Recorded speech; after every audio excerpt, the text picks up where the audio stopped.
O Trágico Fim de Júlio César. Uma produção. Canal Além do Tempo. Roma, a cidade eterna, berço de uma das maiores civilizações da história. Hoje, nós vamos viajar até o ano 44 a.C., em um dos momentos mais dramáticos e cinematográficos já vividos pelo mundo antigo. Vamos falar sobre a traição e o assassinato de Júlio César, um episódio que mudou para sempre o rumo da República Romana e abriu o caminho para o surgimento do Império. Então já aproveita, deixa o like, se inscreve aqui no canal Além do Tempo, e compartilha esse vídeo para que mais pessoas conheçam essa história que parece ter saído de um filme, mas que aconteceu de verdade. Júlio César não era apenas um general qualquer. Ele era um homem que reunia carisma, genialidade militar e uma ambição sem limites. Desde jovem, César se destacou tanto em batalhas quanto na política. Sua habilidade de conquistar aliados, manipular situações e principalmente de ganhar o apoio do povo o transformou em uma figura quase imbatível. A sua ascensão incomodava profundamente a elite romana, formada por senadores que viam nele uma ameaça ao sistema republicano que existia havia séculos. Para entender esse momento, precisamos olhar para o contexto. Roma havia se expandido muito nos últimos 100 anos. Conquistas na Europa, na África e no Oriente trouxeram riquezas imensas, mas também desigualdade social e crises políticas. O Senado romano era dominado por uma aristocracia conservadora que se beneficiava do sistema, enquanto a plebe, a população mais pobre, sofria com a concentração de terras e a falta de oportunidades. Nesse cenário turbulento, surgiam lideranças que tentavam reformar Roma. Muitos foram mortos ou caíram em desgraça, mas Júlio César conseguiu sobreviver e avançar. Como general, César conquistou a Gália, a região que hoje corresponde em grande parte à França e à Bélgica. Foram anos de campanhas brutais, mas também de glórias e vitórias que o transformaram em herói para os soldados e em celebridade para o povo romano. Ele escrevia relatos das batalhas que circulavam em Roma, alimentando sua própria imagem de homem invencível. Só que essa fama incomodava os senadores, em especial Pompeu, que antes fora aliado de César, mas que agora se tornava seu rival. O confronto entre César e Pompeu acabou levando a uma guerra civil. Em 49 a.C., César cruzou o rio Rubicão, um ato proibido pela lei romana, pois nenhum general podia atravessar esse rio com suas legiões armadas. Foi nesse momento que ele teria dito a famosa frase, "E a sorte está lançada". Esse gesto provocou uma guerra civil implacável.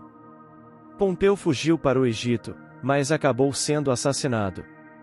César venceu, e com isso se tornou o homem mais poderoso de Roma. De volta à cidade, César foi recebido como um verdadeiro salvador. Ele acumulou cargos, se tornou ditador, concentrou poderes e iniciou reformas. Distribuiu terras, perdoou antigos inimigos, aumentou a representação política de províncias e tentou reorganizar a economia. Tudo isso aumentava ainda mais o apoio popular, mas deixava os senadores cada vez mais preocupados. Eles viam em César não um reformador, mas um monarca em formação. E Roma odiava reis. Desde a queda da monarquia séculos antes, a república havia sido criada justamente para impedir que um único homem tivesse poder absoluto. Em 44 a.C., o Senado lhe concedeu o título de ditador perpétuo. Isso foi a gota d'água para muitos. Para seus inimigos, César já não escondia mais a ambição de governar Roma sozinho. Eles acreditavam que ele queria se tornar um rei, e isso era intolerável. Foi então que se formou uma conspiração. Cerca de 60 senadores se uniram para eliminar César.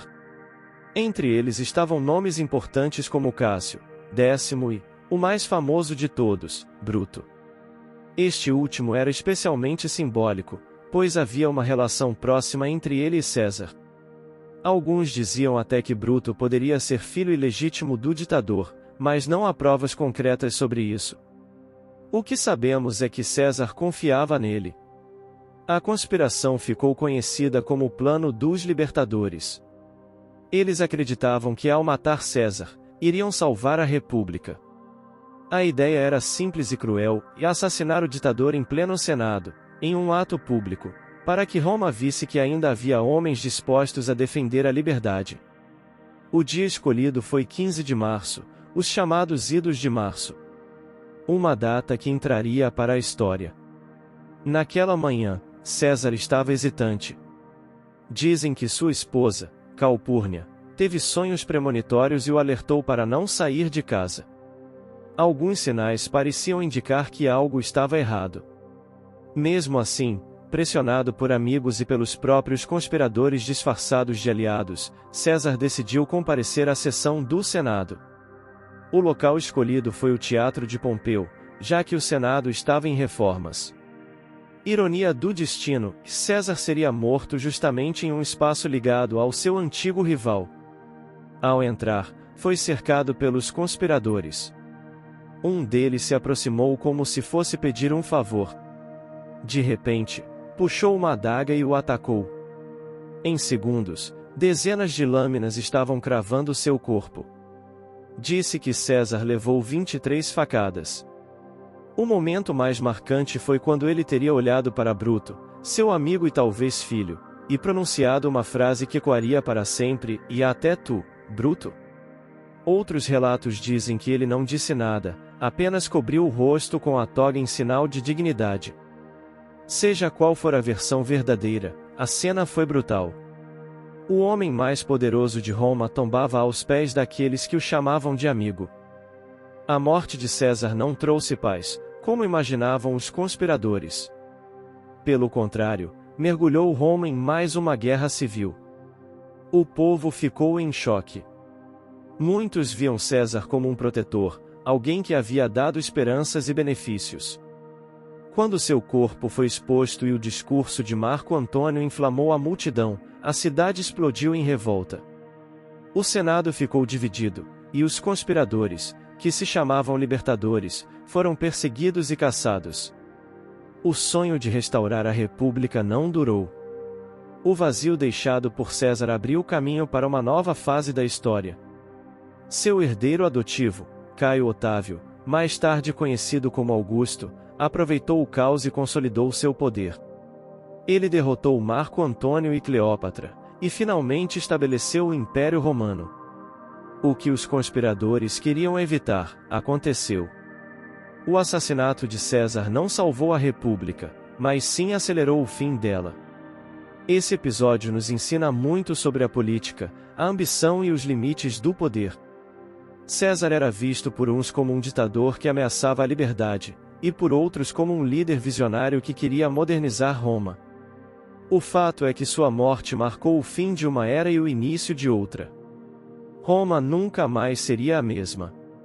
O império que surgiria dali duraria séculos e se tornaria um dos maiores da história.